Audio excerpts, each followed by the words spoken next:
Assalamualaikum warahmatullahi wabarakatuh. Halo kawan-kawan. Oke, hari ini sedikit kita akan bincang soal apa ini? Bakal calon Bupati Bomana kan tadi? Boleh. Ya, bagaimana kemudian kita bisa katakan sebagai dinamika ya? Dinamika atau belum? Masih. Kalau dalam proses politik hari ini, sebenarnya sudah masuk dengan dinamika. Secara kasat mata, sudah iya. Tapi yang kita mau bahas ini teman-teman, kita fokuskan di Bomana. Jadi bakal calon Bupati Bomana ini yang akan kita bahas atau kita kupas lebih dalam lagi kawan-kawan.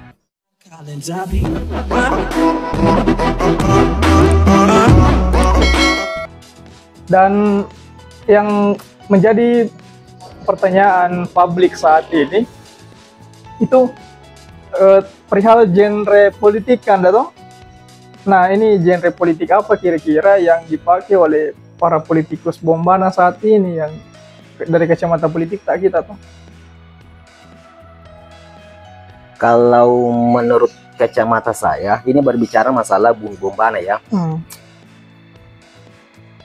Untuk melihat strategi politik yang digunakan para pemimpin tentunya, calon pemimpin, ada beberapa teknik politik. Ya. Tetapi ketika saya melihat spion yang lalu dari beberapa tahun yang lalu, saya bisa memetik satu teknik yang sepertinya tidak lari daripada itu. Jadi kalau untuk menyimpulkan bahwa politik apa yang dipakai di bumi Bomana, saya selalu melihat spion pengalaman yang lalu. Iya. Nah, untuk lebih jelasnya, saya akan angkat sedikit contoh yang dimaksud dengan politik pragmatis. Begini, para partai, ya, para politik partai selalu menghadirkan selebritis yang tentunya dia adalah salah satu public figure yang tenar dengan satu tujuan untuk merebut hati masyarakat. Betul. Kan begitu? Ya. Nah, jika kita ingin merenung dari beberapa tahun yang lalu, ada beberapa calon bupati. Sebelumnya saya minta maaf kepada kawan-kawan jika saya keliru atau salah melihat, bahkan salah mendengar. Kalau contoh yang saya angkat ini apakah melenceng atau tidak berbau sama sekali. Kita di contohnya. Contoh yang kedua. Biasanya ini contoh di politik pragmatis gitu. Contoh yang kedua yang real, biasanya yang ditunjuk sebagai tim sukses selalu melakukan pembagian sembako, money politik dengan tujuan untuk mendulang suara rakyat. Nah, kedua contoh ini mungkin kawan-kawan bisa merenung, melihat pengalaman. Apakah memang ada yang berbau atau tidak? Dan semua itu tergantung kawan-kawan untuk menilai. Jadi saya berani katakan bahwa politik hari ini yang terjadi di bumi Bomana menggunakan politik pragmatis. Dan itu jelas. Ya. Berarti genre politik yang ada di Bomana ini itu dari sudut pandang yang Anda itu pragmatis. Dilihat politik pragmatis dilihat dari beberapa kejadian-kejadian yang terjadi di masa lalu gitu. Iya. Ya. Ini menarik sekali untuk kita ungkit soal itu. Apakah kemudian dari pengalaman 5 tahun yang lalu, 2 kandidat kan tahun ya? Iya, 2 kandidat. 2 kandidat. Apakah kedua-duanya itu memakai politik pragmatis? Atau memang ada strategi yang lain yang betul-betul menarik hati murni masyarakat gitu? ataukah memang the real money politik, ataukah seperti apa Kanda itu? Kalau kita mau buka-bukaan ya, kalau kita mau buka-bukaan sebenarnya begini. Kalau dari segi kepemimpinan, sampai hari ini tidak ada calon pemimpin yang berani mengatakan bahwa fee untuk senjata besok sekian. Iya kan begitu? Ada. Tidak ada yang berani katakan demikian. Kemungkinan apakah ada permainan di belakang layar atau memang ini adalah real dari tim suksesnya. Kan begitu? Yeah. Nah, jika kita mau alihkan di isu yang tersebar bahwa money politik hari ini sudah membudidaya. Lantas di lapangan yang terjadi kan seperti itu. Sudah dibentuk Bawaslu dan tim-tim sampai tingkat desa. Apakah mereka buta atau memang kecoplosan? Saya minta maaf ini. Karena kan terjadi seperti itu. Serangan di mana-mana. Kadang-kadang juga saya melihat kehadiran kepanitiaan. Jadi jika saya katakan bahwa ini adalah kesalahan yang terinstruktural, berarti dia berhasil melakukan. Tetapi jika ini hanya sekedar secara kebetulan, berarti tidak akan ada yang melakukan yang namanya money politik. Tapi seolah-olah kedua kandidat ini seolah-olah ada yang memang yang bersih tegas mengatakan money politik di Bombana harus kita hanguskan. Keduanya seperti itu. Keduanya seperti itu. Jadi dalam situasi politik di daerah kita saat ini memang kita lihat dan kita fixkan itu sangat sulit untuk menghilangkan yang namanya money politik itu kan. Sekian lama saya tinggal di Bombana, tidak ada 100% bersih dari seumpama ada dua kubu yang bersaing. Di masing-masing tim pasti punya peluru istilahnya kan begitu. Peluru. Nah, supaya masyarakat jelas menelaah apa itu peluru yang saya maksud. Iya. Cuma lucunya di sini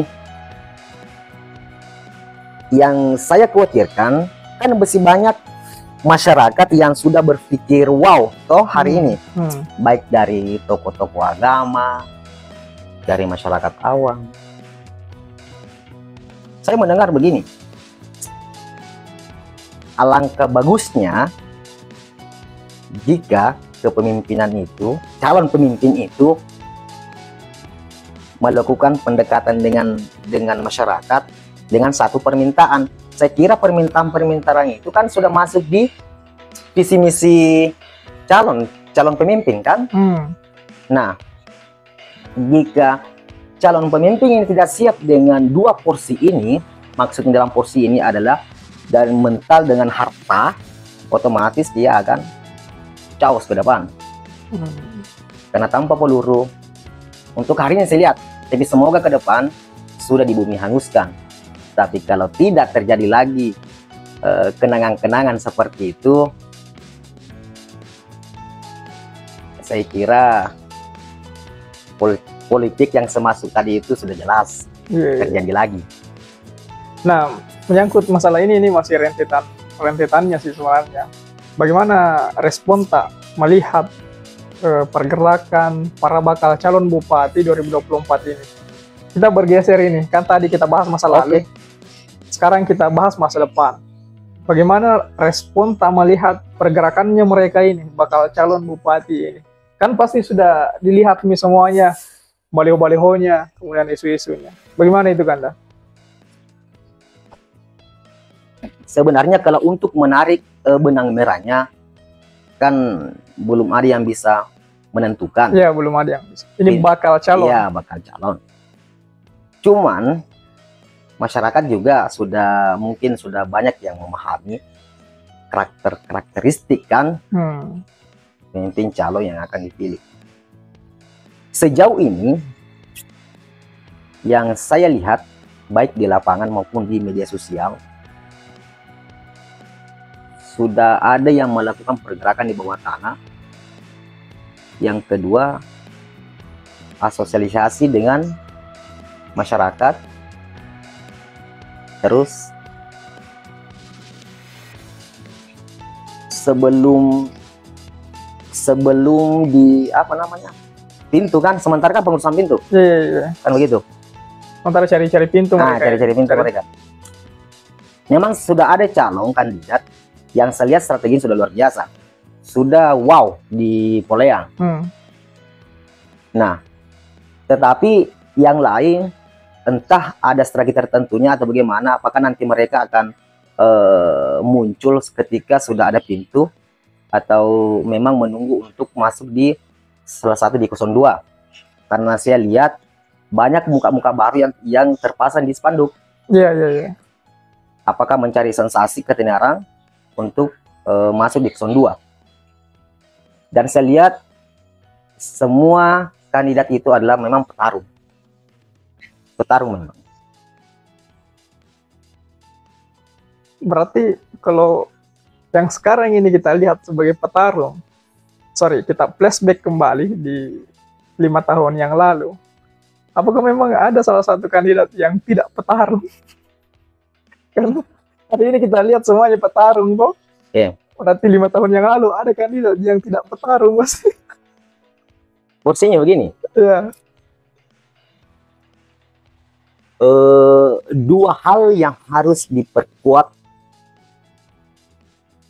para pemilih calon. Iya. Yang pertama, mentalitas itu kan pasti. Yang kedua adalah harta. Dan ini selalu beriringan. Nah, jika mentalitas, poin pertama, jika mentalitas dia menang di posisi itu, tetapi di nomor 2 dia kalah.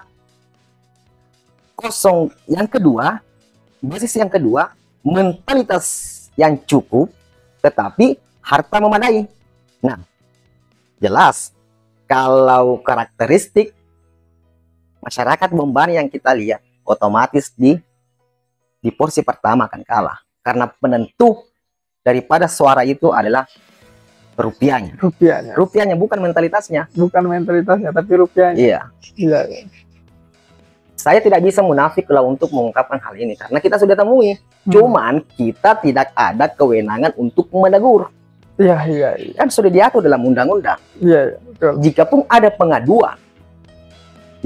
pengaduan, sekali lagi saya ulangi, jikapun ada pengaduan, kan sudah terjadi, ada pengaduan, tapi tidak akan sampai di ke atas. Hanya diselesaikan di dalam kamar, kan begitu. Ini cukup ekstrim saya katakan, cuman itu yang terjadi. Kalau hari ini saya diminta buktinya seperti apa dan di mana, saya angkat tangan. Cuman kita sempat melihat terjadi seperti itu. Iya. Sesuai dengan pengalaman. Iya. Tadi sempat saya sempat disinggung persoalan karakter. Itu kan mental itu kan juga termasuk karakter. Iya. Nah, kita kesampingkan dulu lah persoalan rupiah itu. Cobalah kita bahas karakter dulu. Ini karakter yang diinginkan, calon pemimpin yang diinginkan oleh masyarakat Bombana saat ini itu seperti apa itu? Kita lihat. Sejauh ini, pekerjaan seharian saya kan nguli galon. Kalau nguli galon itu, kita masuki pelosok-pelosok. Banyak jaringan saya dapat. Ya. Kadang ketemu toko-toko diskusi persoalan politik di kebun, saya ketemukan seperti itu. Ya. Ada 3 sifat sebenarnya yang masyarakat inginkan, yang sempat saya dengar, dan seandainya persentasenya itu 1 dengan 10, dia mencapai di tingkat 7. Pertama, transparansi. Kepemimpinan perlu, bukan hanya semacam ucap lidah, kan begitu. Lantas transparansinya seperti apa? Transparansinya begini. Contoh kecil, kalau kita berbicara petani, otomatis kan yang mereka butuhkan adalah keperluan tani kan begitu. Kalau nelayan, keperluan nelayan, tidak mungkin keperluan tani diperuntukkan untuk nelayan. Transparansinya begini. Jika pemimpin yang sudah terpilih jangan hanya membuat keputusan-keputusan publik tanpa melakukan pengawasan yang ketat. Itu yang sama dengan transparansi. Lakukan pengawasan yang ketat. Karena setiap bantuan yang masuk di masyarakat itu selalunya tidak diperuntukkan yang membutuhkan. Tidak tepat sasaran. Tidak tepat sasaran. Jadi masyarakat bertanya, katanya transparansi. Transparansi yang seperti apa? Petani akan diberikan pupuk, kan begitu. Nelayan akan diberikan perahu. Itu kan transparansi. Tapi tetap sampai di bawah tidak tepat sasaran. Jadi transparansi yang bagaimana yang dimaksud di para pemimpin ini. Jadi kalau menurut masyarakat yang sempat saya dengar, mereka menginginkan itu pengawasan yang ketat dan diberikan hak juga masyarakat untuk melakukan pengaduan. Gitu. Sekarang yang terjadi tidak ada pengaduan, kemudian transparansi tidak terrealisasikan. Ya gitu. Jadi hal ini yang kemudian harus dipecahkan oleh calon pemimpin ke depan gitu kan, deh. Betul. Berarti karakter dari sifat amanah itu kurang yang sekarang terjadi, atau seperti apa kan? Sebenarnya ini poinnya kan sudah masuk ke situ, transparansi, amanah, jujur, semuanya ke situ. Cuman diskusi yang saya dengar di lapangan seperti itu. Kalau amanah, saya kira kalau seseorang sudah beriman, dia juga bisa dipegang kata-katanya. Tetapi pasti larinya ke situ, transparansinya. Walaupun 1000 bahas dia katakan bahwa saya akan menjamin kesejahteraan masyarakat, cuman realisasinya kan tidak ada. Berarti transparansinya tidak mana? Makanya saya bisa menarik garis besar bahwa poin pertama adalah transparansi. Transparansi. Iya. Itu yang harus dilihat oleh masyarakat saat ini untuk memilih pemimpin ke depan gitu. Betul. Ya. Tapi persoalan yang begituan kan, transparansi yang begituan itu baru bisa dilihat ketika dia sudah menjabat. Nah, maka dari itu kalau masyarakat yang rendah seperti kita ini yang mau membawakan aspirasi sampai ke telinga para pemimpin, sepertinya bukan tidak mungkin, tapi agak sulit karena memang ada yang berhak dan yang memberikan wewenang itu kan. Jadi sebelum masuk di ranah itu, saya kira masyarakat bagusnya hari ini ya memang membentuk satu tim dengan hitam di atas putih bahwa jika ada pengaduan dan ini harus dijamin sampai di telinga pemimpin. Ayo pemimpin. Ini luar biasa sekali kalau kita karena itu salah satu poin yang paling utama untuk memilih pemimpin ke depan. Kita lihat apakah dia transparan ke depan atau tidak. Iya. Oke, Ganda. Dan kemudian saya rasa ini yang bakal menjadi pertanyaan yang paling ditunggu, Ganda. Soal posisi sekarang. Apakah posisi petahana dengan posisi oposisi saat ini itu sudah jelas ataukah masih ada semacam 50-50 atau keraguan di situ? Kalau berbicara masalah realitas yang terjadi hari ini, ini sudah pasti, sudah jelas. Keinginan itu untuk mewujudkan impian itu, andaikan persentasenya keinginan itu 1 sampai 100, dia sudah mencapai 100. Ya, itu yang terjadi. Karena ini bukan hanya sekedar isu. Kita sudah didapatkan di mana-mana sosialisasinya kan di masyarakat. Kan ini sudah terbukti bahwa dia antusias kan. Berarti pertanyaan itu jawabannya bahwa 100% iya. Sudah jelas. Sudah jelas, iya. Oposisi dan petahana itu sudah jelas. Sudah jelas. Iya. Jadi ini yang bakalan kita buka lagi di pertemuan selanjutnya, saya rasakan dah. Kita harus simpan-simpan juga dulu. Boleh. Kita tunggu respon masyarakat seperti apa, atau mungkin ada masyarakat yang bertanya-tanya. Tulis saja tuh di kolom komentar. Nanti kita ungkap lagi itu.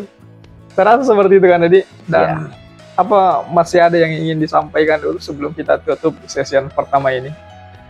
Hanya sekedar penutup saja. Perbincangan kita ini kan, saya bisa menarik kesimpulan Ya, bahwa resolusi rakyat 2024 nanti, ingat, berpolitik hanya secukupnya dan berteman selamanya. nice. Salin tuh. Jadi saya rasa itu saja dulu kawan-kawan. Terima kasih telah menyimak pembicaraan kita pada season kali ini. Kita akan ketemu lagi di season selanjutnya, di season kedua. Dan jika ada pertanyaan, silahkan tulis di kolom komentar. Itu akan kita bahas di season kedua. Oke? Saya rasa terima kasih telah tiba di sini. Jangan lupa subscribe agar tidak ketinggalan pada video selanjutnya. Sekali lagi terima kasih dan wassalamualaikum warahmatullahi wabarakatuh.